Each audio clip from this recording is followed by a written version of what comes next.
చిన్న చిన్న పిల్లలు చూడండి, చిన్న పిల్లలు ఉన్నారు. ఈ పిల్లల్ని తీసుకెళ్ళి ఎక్కడ పోవాలి? ఎక్కడ పోవాలి?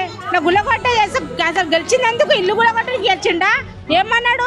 మీకు 5 తులం బంగారం ఇస్తామా, మీ బిడ్డలకు పెళ్లి చేస్తాం, మీ హెల్ప్ చేస్తామా, మీకు ఆడబిడ్డలకు మహిళలకు నేను అన్నగా ఉంటామా అని చెప్పేసి మాట్లాడి అన్ని వేపించుకుని గెలిచినావు.